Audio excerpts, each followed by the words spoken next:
Hello everyone and welcome to Cinderful Gaming. I hope you're all doing well, I hope you're all staying safe, and most of all, I hope you're all fighting that war against the grey. Today's video, we're going to start collecting Warhammer the Horus Heresy, and today we're going to take a look at the Legionis Astartes Battle Group box set that is coming out this weekend. Now, with this, we're going to go through all the contents of the box set, talk a little bit in turn about each of these units and how we can use them on the tabletop and what they do briefly, before having a look at some units we can use to expand upon this initial purchase. We'll then finally finish up the video with a little sample armor list of 1500 points, because there is pretty much 1000 points in this box, which is pretty awesome for you to use, hopefully as some inspiration for starting your own force of the Legion and Astartes Space Marines. Now, it should be said at this point as well, we are going to focus this on generic units. Now, we will mention at times throughout the video that you could easily swap out some of the options we have with your more Legion-specific style units, especially on the next slide where we look at expanding. But with this, we are going to primarily focus on, the generic units available to all Legions, so you can use this box and use this video to help you start any Legion that you want. And so, to begin with, first of all, we get 30 Mark III Tactical Marines. These are the brand new Iron Armor Space Marines. It's a cool mark of armor, one of the most popular, and definitely synonymous with some of the Legions in particular. Thinking, obviously, Iron Warriors, Death Guard wear a lot of this as well, even some Iron Hands. And so, Tactical Marines, they're all going to be armed with bolt guns. They are sort of your standard sort of core troops within the game. This means you're going to have access to a few different upgrades on the unit. Your sergeants can take a variety of different combat and pistol weapons. You can also upgrade the entire unit to have different forms of bayonets to give them some combat potential, or indeed chainswords as well.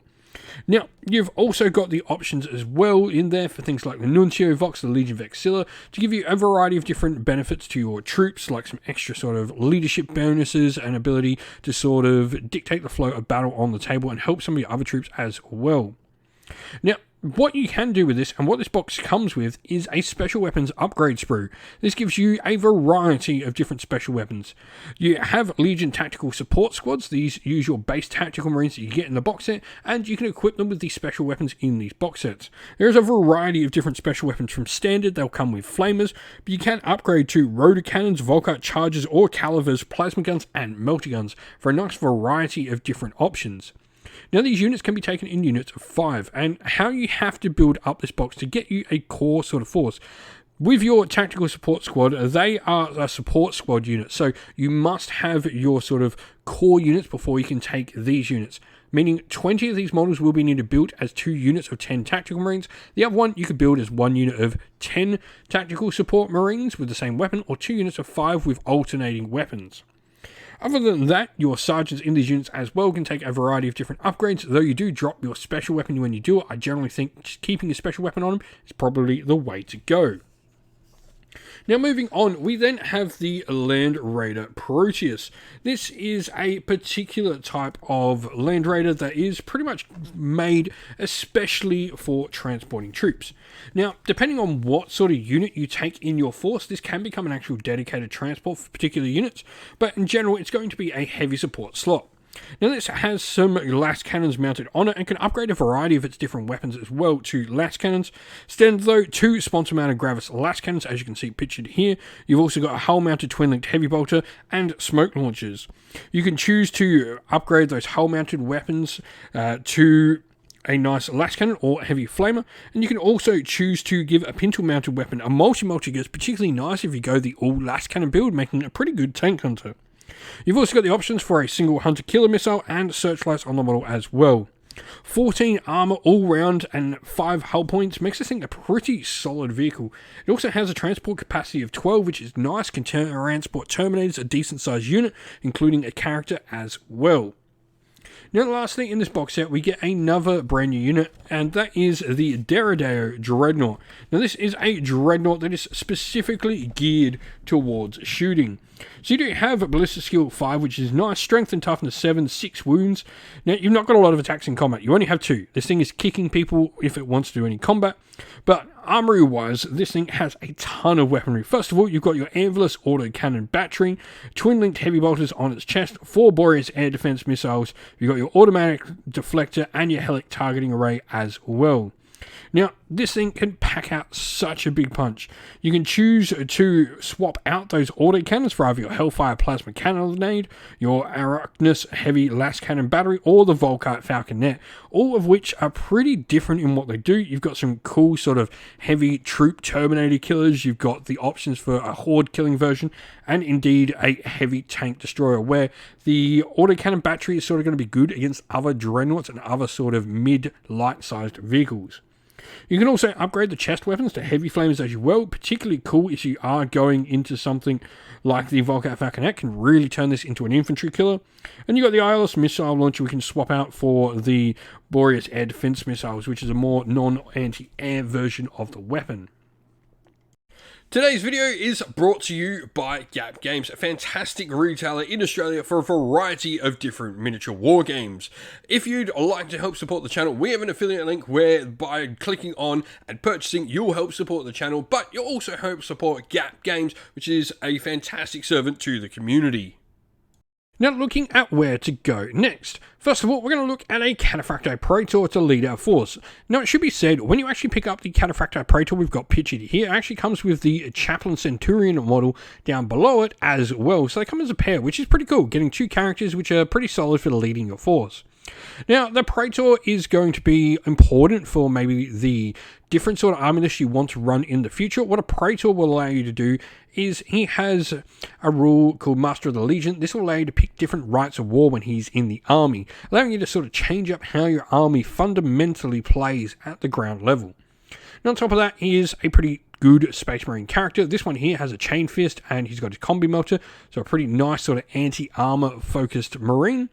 But joining him, we then will have some Cataphractii Terminators, because of course we're going to want a unit to be able to travel around with him. Now, Cataphractii Terminator squads have the inexorable rule along with bulky 2, meaning they take up 2 spots in transports. So this means, him and 5 Cataphractii Terminators can go in that Land Raider Proteus. You've also got Relentless in there, as you do, and, a base 2+ save is super awesome. Now, the unit has options for 1 in every 5 models to take a heavy weapon, which can be a Heavy Flamer, Reaper Autocannon, or Plasma Blaster. Every model can choose to upgrade their weapons to Combi Weapons or Volkite Charges. And you've also got the option for a bunch of different combat weapons, including Twin Lightning Claws, Thunder Hammers in there, Chain Fists, Power Swords, or Power Weapons of whatever variety you deem awesome. Now, next up, we have the second character, and this is the Chaplain Centurion.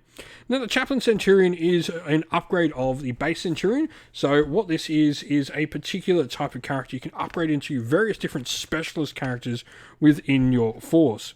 Now, what the Chaplain does is all models in the unit he joins gain the Stubborn and Hatred Everything special rule. In addition, the Legion Chaplain increases his leadership to 10 when he's leading a unit. He gains a power weapon which can be mastercrafted for no additional points cost, and this represents his Crozius Arcanium, essentially his badge of office of the chaplaincy. Now, lastly, we have the Demos Pattern Rhino. I think this is incredibly important just to give you some movement for at least some of your troops on the battlefield. Definitely going to enable them to get to where they want to be and just give you a little bit more movement around the table. This will be pretty cool as well for having, say, something in this supporting Terminators up above in the Proteus to give them a little bit of extra bodies and some more fire support. And so, here we have our sample army list. Now, like I said, we've not chosen any Legion in particular here. So, we have the Chaplain Centurion. He's got his Plasma Pistol and Power Maul, which is going to be mastercrafted for free, thanks to the Chaplain upgrade. Then we have a Praetor and Cataphractii Terminator armor with a Chain Fist and Magna Combi weapon that's a Melty Gun.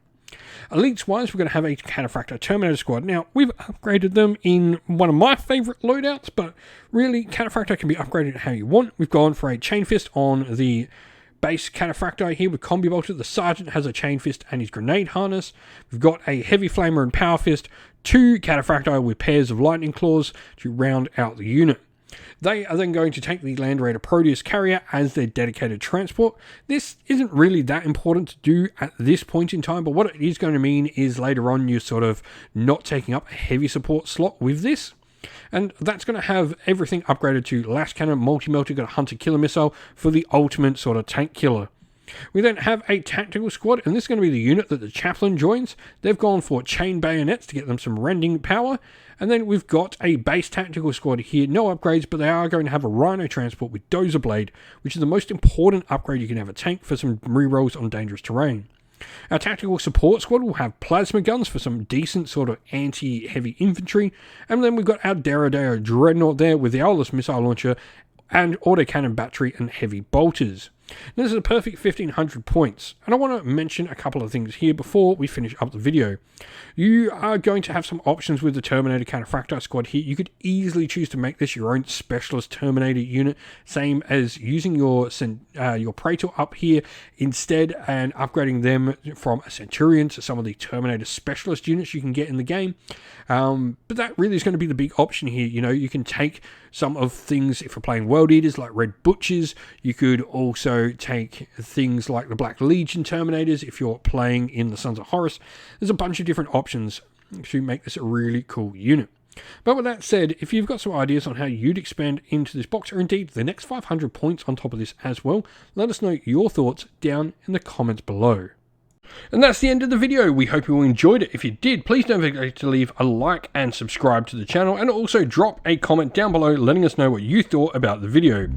If you'd like to come chat more with me and other members of our fine little community here at Sinful Gaming, we have a Discord server linked down in the video's description. Also linked down in the video's description are the best ways to help support the channel. You can use one of our affiliate links to Gap Games or Element Games if you're in Australia or the United Kingdom, or you can subscribe to our YouTube members or Patreon, or grab some merch from our merch stores on Teespring or Ko-fi. All the best ways to help support the channel. As a special thanks to all our Patreon and YouTube members, we'd like to give them all a shout out. So thank you to our Patrons: Broken Chef, Andy C, Grimskull, Colorblind Magic, Benjamin Swallows, James Cater, Mark Harvey, Domir, Average Wargamer, JJ Austrian, Cure Dynamic, Andrew Bowen, Outer and Shot First, Kenny Lowell and Soren, and to our YouTube members: Green Roots Gaming, Ronya, Lock Lorick, the Johnny84, Broken Chef, Ariana Edwards, Monty's Tabletop Terrain, James Tillman, Disco, John Castle, and Gargamel196. Thank you all once again for watching. Like, subscribe, comment down below. Stay safe everyone, stay well, and most of all, keep fighting that war against the grey. Ciao for now.